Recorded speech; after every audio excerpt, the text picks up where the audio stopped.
I think if I hear you call me Becky one more time, six-pack, I'm gonna pop your tops. All six of them. Who are you?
Story.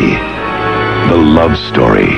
A woman in danger. A hero in black. The adventure you've been waiting for.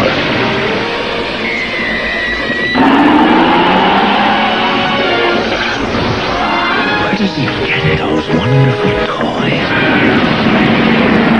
What are you? I'm Batman. Rated PG-13. Now playing at a theater near you.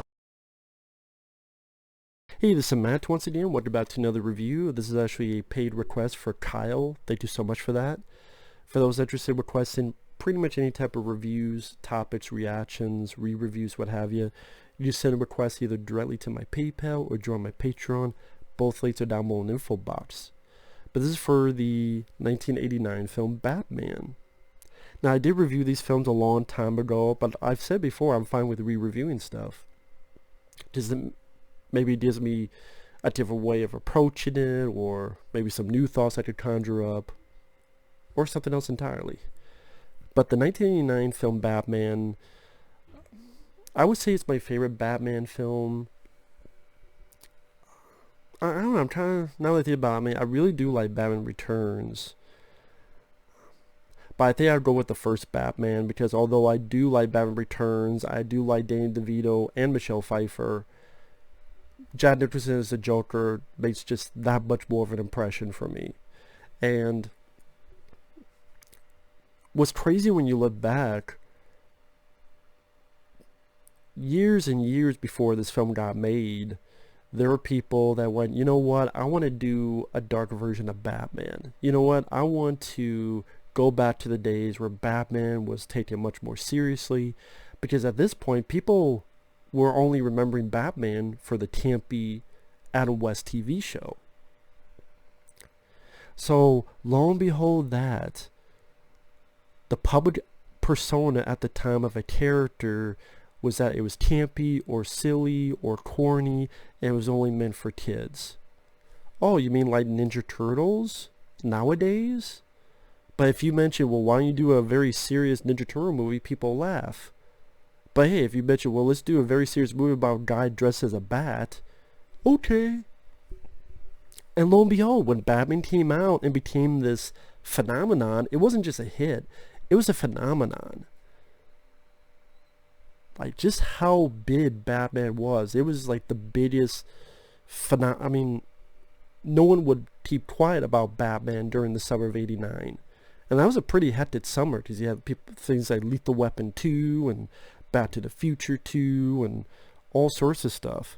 But Batman, people were putting the Batman signal in their hair and getting tattoos of Batman, and they couldn't keep quiet about it.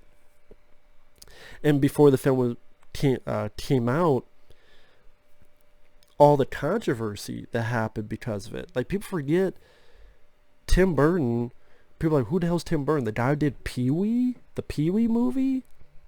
Pee-wee's Big Adventure? Really? That guy's you don't direct Batman? And what, Michael Keaton? You don't did Mr. Mom? Night Shift? That guy? And at the time, there was a negative response to this movie getting made. Bitches like, oh, what, they're gonna make a comedy? Was it gonna be like a campy like the 60s movie? Like you did the guy who directed Pee-wee's Big Adventure and Beetlejuice. Just Beetlejuice came out before this. Like you get the guy who directed Beetlejuice, a comedy, and the guy who started Beetlejuice, but also Mr. Mom, and oh my god, this is gonna be a fucking train wreck. This is gonna be goofy and silly, and it wasn't. Now granted, that could be applied to today's age. I've done the same thing, although let's be fair, a lot of times that does equal a disaster. Sorry, it does. When you tell me you don't make a movie, say, of Battleship, the game, with fucking aliens, and a movie where one of the first big subplots is a guy's trying to steal a fucking burrito, yeah, who has hesitation on Battleship? Ninja Turtles, Michael Bay produced it, Megan Fox. Yeah, there was reason to be eerie and leery about it, and was fucking right. RoboCop, that was pretty shitty, that reboot. But sometimes there's some that overcome the odds, and the 50,000 protest letters sent to Warner Brothers about why Michael Keaton, and it's like, okay, we'll prove you wrong, which they did. And Tim Burton, even though he wasn't big in the comic books, but he had read stuff like The Killing Joke, among others, and he did enjoy that. And I liked the Gothic look he brought to Batman. I love the look of Gotham, which made sense because these are cities that don't exist in the real world. That's the difference between DC and Marvel. People forget DC really... DC does this weird thing. Well, sometimes it wants to be in our world, and sometimes it just wants to be in another world. Because it wants to make up these cities like DC and Metropolis, but then Metropolis becomes just like New York, but it's New York, but it's just called Metropolis. It's like, okay, I get that you're based it on that, and like Gotham, you based it on maybe Chicago or others, but it's like, okay, well, which is it? Is it Gotham, or why don't you just fucking call it Chicago? Or yeah. So I kind of like the art direction and just the way the city looks. It's just a very Gothic feel, which basically is Gothic for Gotham. And just this, I don't want to say eerie, but this look of Gotham that seems like a dangerous place to live in. It seems like a dangerous place for people to walk across the street. It seems like a place that a guy wearing a batsuit would actually fit in this type of city. And so, Tim Burton, I thought, really took that and ran with it and created a hugely successful film. Michael Keaton, I thought Michael Keaton had that, and you know what? He had shown he was a good actor before this. I mean, Beetlejuice is a very different kind of role, but also Clean and Sober. Clean and Sober is a wonderful drama with Michael Keaton. It showed he could really handle the acting chops. And for Batman, yeah, of course they built a suit, so a bit muscular on the suit, which isn't all Michael Keaton, but he had the performance down, he had the voice down. The voice wasn't, no, it's quieter, more subtle, but also a bit of edge to it. And then as Bruce Wayne, he's a little bit more loose, especially when there's Joker and he's the Bruce Wayne persona. You want to get nuts? Come on, let's get nuts. See, you could do something as Bruce Wayne that you never have Batman in the suit like, hey Joker, you want to get nuts? And playing with his ears, let's get nuts. Like, can you imagine in the Batman suit talking like that? You'd be like, okay, I mean, he's wearing a bat suit and he's talking crazy. I don't want to fuck with this guy. But I thought Michael Keaton fit the role very well. And to me, in my opinion, he's the best Batman so far. In my opinion. But I also like Michael Keaton as an actor. Even in films that are bad, like Desperate Measures. He's good in it. Jack Nicholson, I know there was talks of maybe, I think at one point John Lithgow, but he said he didn't want to do it. But he regretted it because he didn't know it'd be this big thing. Robin Williams really wanted to do it, and it seems like they led him along, but that didn't work out. That's why when they wanted him later for Riddler, he says, "Go fuck yourself. You led me along because I desperately wanted to be Joker," which I think Robin Williams would have definitely pulled it off. But Jack Nicholson, he did a wonderful job, and he just had so much joy and energy as Joker. And it's Jack Nicholson. I mean, it's Jack Torrance, The Shining. I mean, again, just this exuberance of character, like when he's shooting Jack Palance, and he's doing all these behind the bat shooting Jack Palance's character like 20 times. When he jams that pen to someone and he's like, "The pen is certainly mightier than the sword." Or, "You ever dance with the devil in the pale moonlight?" "What?" "I always ask that to all my prey." I just like the sound of it. Or when he kills a guy with the buzzer and he's like dancing around singing, "Oh, there will be a hot time in the old town tonight." And he had the perfect laugh for Joker. Like, he did a wonderful laugh for the Joker. And when you watch the film again, there's some darkness to it. There's a lot of darkness. I mean, electrocuting the guy until he's a bunch of fucking bones. The chemical that kills people and leaves them with this creepy smile on their face. He puts stuff in the chemicals. Love that Joker. Like, he takes these women and like manipulates the audio, the video of the mouths, and again the fact that people are left with these, again, like here that kind of mouth works. There's other movies that try to do that Joker mouth that just looks silly, and like here it works because the Joker is such a sadistic, humor but horror-fueled individual that he wants it to be funny. He wants it to be a joke. But, you know, it's like, I should laugh, but this person, I mean, it's supposed to be a sick joke. That's the whole point of the Joker.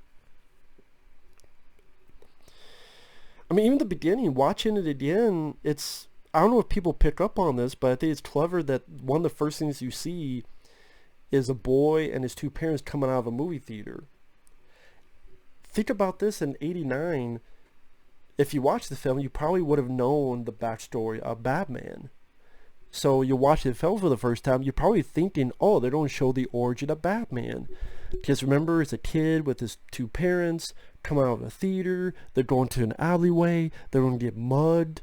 So I can imagine their thinking was, oh, people are going to think this is the origin of Bruce Wayne. But no, it's a random event. And they go, oh, okay. They're not showing the origin story, which I appreciate. Even here, they knew, it's like, people know the origin story. We don't have to fucking do that. Let's get into Batman when he's in his element. So these thugs steal the stuff. I heard Johnny took a walk off a roof. I heard the bat got him. The bat, give me a break. You should have pulled a gun on that kid. Hey, do you want your cut or not? No, shut up. Those two guys I thought worked well together. And again, nice, like Batman, they actually did try to take him more serious, more sinister, revealing him in the back as if it's this supernatural event, like revealing him coming down the back while these two are talking. He gets shot, but he has body armor, and he picks one, who are you? I'm Batman. Fucks his day up.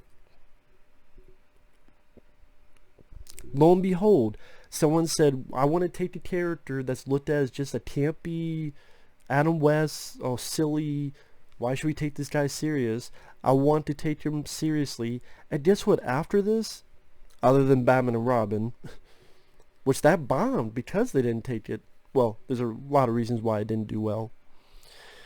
Most times people think of Batman, they think of serious. Now if you pipe up, oh, Batman, kids, joke, people will get mad at you. People will try to fight your ass. You could do that with, say, my favorite characters, the Ninja Turtles. You could do that. People say you can't. You go back to this film. Again, look at the frame of mind people were at the time.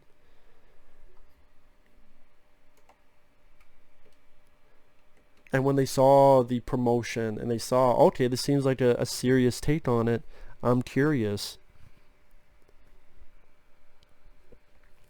And wow, they had Jack Nicholson in the movie? Okay. And you see Jack Nicholson in, before he's the Joker, he's worked with Jack Palance. I thought it was always funny when Jack Nicholson does his impression of Jack Palance. Because you have so many people do impressions of Jack Nicholson, so I just find it funny that now you have Jack Nicholson impersonating someone. You are my number one guy. And you have his cohort played by Tracy Walter, who is Conan's sidekick in Conan the Destroyer. He's been in a lot of other stuff. Tracy Walter as Bob. And just a lot of moments that stick in your head after he's in the vat of chemicals and he escapes and the bandage is unwrapping. He's like, the mirror. Give me the mirror. He may be horrified, but he just smashes it, but he's just laughing. And you don't see his face, but you just get the idea of whatever fucking happened. Even if he's sad, he still has to laugh without having to explain it to the audience. You could call me Joker. As you can see, I'm a lot happier. Like, Jack Nicholson just owned the role with gusto. And Kim Basinger as Vicky Vale. I like Kim Basinger. I thought she did a good job. Yes, granted, there's not much to the character of Vicky Vale. We named 5 things about Vicky Vale as a character. She's a reporter. She's hot. You got me. Granted, okay. But, you know what? I like Kim Basinger. Robert Wuhl as Knox. I don't dislike Robert Wuhl as an actor. I don't dislike the character. It just, to me, the character just seemed rather pointless. I think at one point his character was going to die at the end, but then instead he just kind of disappears. Kim Basinger almost hits him with a car. Well, he gets knocked back, knocked out, and then he just completely disappeared. He's not in the movie anymore. Not in any of the sequels. So I think part of me is like, did this character even need to be? But it's like, but at the same time, I don't mind Robert Wuhl as an actor, so I'm fine with him being there. It's just one of those things where it's just of interest that he disappears. After a certain point, he disappears. You never see him again. Not even when Pat Hingle as Gordon, he gave us a signal, and there's Vicky Vale and Alfred, which Michael Gough, he did a great job playing Alfred. He had a nice kindness to the character. You could tell there's a guy that'd be very supportive and a nice fatherly figure, the Bruce Wayne's character. But it's like, okay, you also built up this Robert Wuhl Knox character. Where the hell did he go? Billy Dee Williams is Harvey Dent. It's sad that, in retrospect, I would have preferred Tim Burton to have done Batman 3 and not Batman Forever. Because Batman Forever, I'm not the biggest fan of. And I would have preferred what Tim Burton's Batman 3 would have been. Because if you actually did Billy Dee Williams and to actually culminate into him being Two-Face, he's Harvey Dent, and then you want to bring the Riddler, I think maybe if Tim Burton was involved, maybe Robin Williams would have done it. Or even Jim Carrey. He wasn't a bad choice for a Riddler, but just, they got pissed with Batman Returns because McDonald's are pissed, it's too dark. Gives a fuck about McDonald's. Well, I eat McDonald's, so I give a fuck, but anyway. But so Billy Dee Williams is cool to see him. Oh, that's Harvey Dent, but it's just sad in retrospect because nothing's really done with that character. It's not Billy Dee Williams' fault. It's not really Tim Burton's fault. Blame Warner Brothers. And they still could have done Billy Dee Williams as Harvey Dent, but they just said, nah, we don't have Tommy Lee Jones. But wait, we set up, nah. Like, you bring back Pat Hingle and then Michael Gough. That's what's weird, is that in Batman Forever's universe, you have the same Alfred and you have the same Gordon, but you have a different Harvey Dent. Now Harvey Dent's white. You try to explain that shit to me. By the way, back in the day, Billy Dee Williams, Harvey Dent. Oh my god, Harvey Dent's black. No one said anything. No one gave a shit. They shouldn't give a shit, but I'm just saying that that's interesting.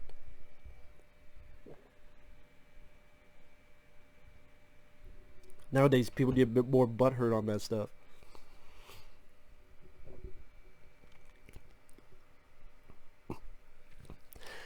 The music, Danny Elfman did a wonderful job on the theme. I mean, he created an actual theme. For me, I don't see that a lot with superhero movies of today, where it's a theme that really sticks with you. Like Superman had it, and Batman had it. It's a theme that you could think of at the top of your head. Da da da da da da da da. Can you really think at the top of your head the theme to Iron Man? I'm not talking about the songs. I'm talking about the score. On the top of your head, without looking up, can you hum the theme to the movie Iron Man? Whatever it is. The score, I should say. The score to Iron Man. Or the score to Ant-Man. Or the score to Captain America. Or even the score to...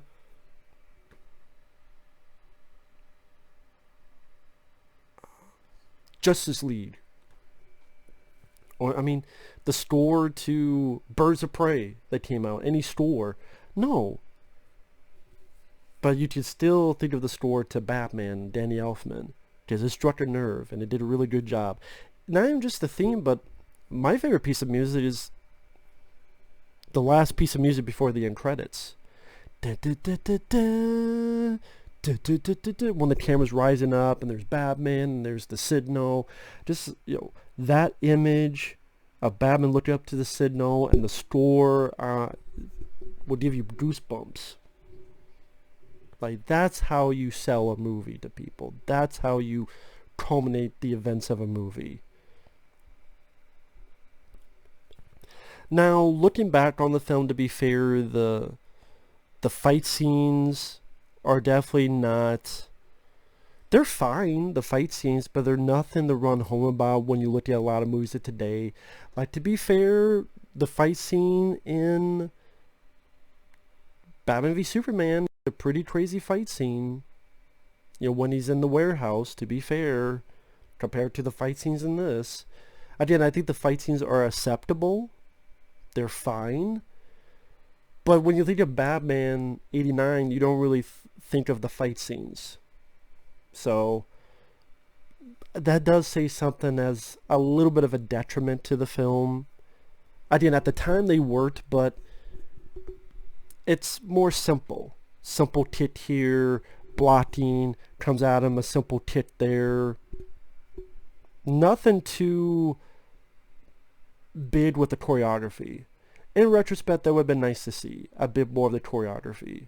A bit more to the fight scenes. A bit more of Batman to do on that level. Also, when you watch the film again, it's not as action-packed as you may remember. Because you have stuff like when Batman saves Kim Basinger, where does he get those wonderful toys? The escape, driving the Batmobile. You have later on with the Batmobile going to the factory, dropping the bombs and blowing them up. And yes, Batman kills in the movie. That's why I didn't bitch about... I can understand people bitching about it, because if they go, well, we want to honor the character in the comic books, where Batman wants to think of something better than to kill. I can understand that. For me, I can't say I didn't bitch about it in Batman. There's a lot of stuff to bitch about Batman v Superman. That wasn't one of them for me, because I like this film, and Batman kills the Joker. Motherfucker had it coming, but he kills the people in the fucking factory. Blows them up. I was fine with that. I'm like, fine, that's cool. But I mean, at the time as a kid, I'm watching The Punisher with Dolph Lundgren, which I love, Rambo films and stuff, Commando, stuff of that nature. I was fine with it. If they did a film with the Ninja Turtles actually kill bad guys, I'd be fucking fine with that too. But yeah, that scene, you have the scene before with him fighting a few folks. The finale, the bat plane takes the balloons, crash lands, because Joker pulls out that big ass gun. He goes at the cathedral, fights a couple people. Again, it's not as, compared to films of today, it's not as action-packed, I guess you could say, as those. Again, I think for the time, it works for the time.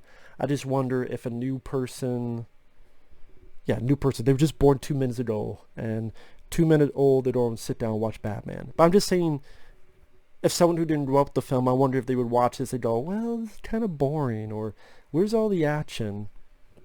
It was a different time. I think it works for its time. And again, the film works because of the actors, because of the score, because of the set design, because of the look of the film.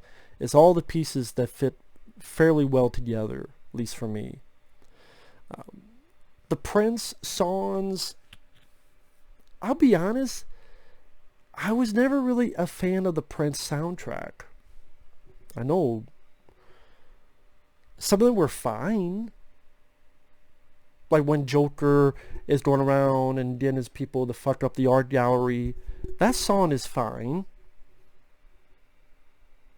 I would say that's my favorite song in the soundtrack.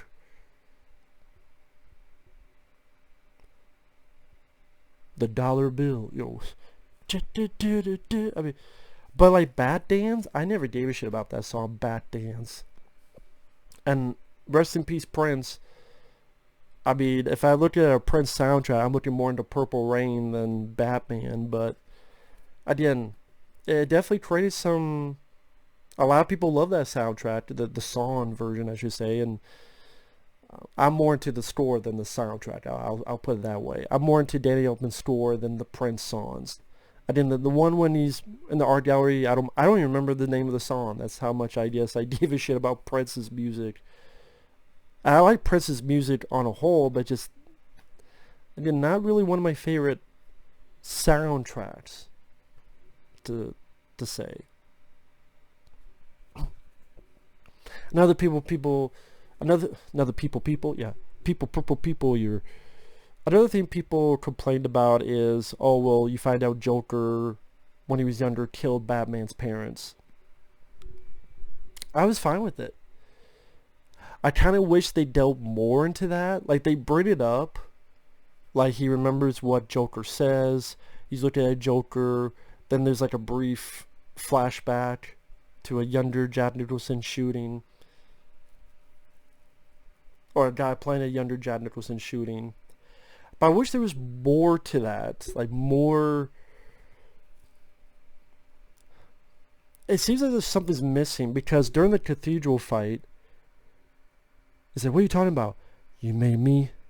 No, it's like, I made you. You made me first. And then Joker immediately says, oh, come on, I was a kid when I killed your parents. How does Joker know that? Batman's still in his get-up. How does he know that he killed his parents when he was a kid? I mean, he must have killed a lot of people back then. He remembers this one time he killed 2 parents. And Batman didn't really tell him much detail. So how the hell does Joker's like, maybe he read the script. Jack Nicholson's Joker, he read the script and said, oh yeah, I killed your parents. Okay, let me say that line. So that's when like maybe a scene or two of the realization of Joker, like who this guy is, or just maybe something a bit more to that. I think there's a bit more depth to the whole, this is the guy that killed my parents. There's a bit more emotional depth you could have cultivated with that. So that's one of the few nitpicks I have with the film. It's a bit more could have been done with that aspect. But I mean, there's some good humor. Joker, you wanted a guy with glasses, huh? Or when he gets punched and he has the fake teeth.